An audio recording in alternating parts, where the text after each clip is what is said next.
Welcome back to my channel. ఈ రోజైతే మనం దొండపాదుల దగ్గరికైతే వచ్చేసాం. ఎందుకో కాదు, ఈ రోజైతే మనం దొండకాయలైతే హార్వెస్ట్ చేయబోతున్నాం అన్నమాట. చూస్తున్నారు కదా, గుత్తు గుత్తులుగా ఎంత మంచిగా కాసాయో. మంచిగా ఫ్లవరింగ్‌తో చాలా హెల్తీగా ఉందన్నమాట పాదు. ఎందుకంటే ఇది ఆర్గానిక్ అనమాట. ఎట్లాంటి పెస్టిసైడ్స్ ఏమి వాడరు అమ్మ వాళ్ళు కూడా. అలా పందిరేసి పెంచుతారు. అప్పుడప్పుడు ఎరువేస్తారనమాట అంతే.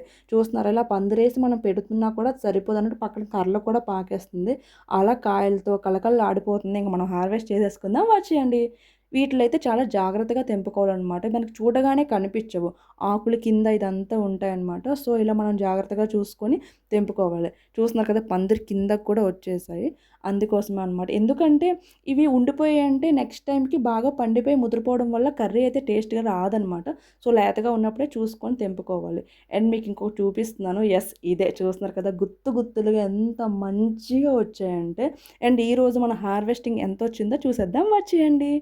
చూస్తున్నారు కదా, ఈరోజైతే మనం ఇన్ని కాయలైతే తెంపుకున్నామనమాట. మిగతా కొంచెం చిన్న చిన్నగా ఉన్నాయి, వదిలేసాము. నెక్స్ట్ టైంకి పనికొస్తాయి కదా. నాకు ఇలా కూరగాయలు తెంపడం అంటే చాలా ఇష్టం. సో, అందుకే అమ్మ వాళ్ళ ఇంటికి వచ్చినప్పుడు ఖచ్చితంగా పని చేస్తూ ఉంటాను అనమాట. ఇలాంటి మన వీడియోస్ కొత్త కొత్తవి వస్తూనే ఉంటే మన ఛానల్‌ని సబ్స్క్రైబ్ చేసుకోండి. Thank you for watching.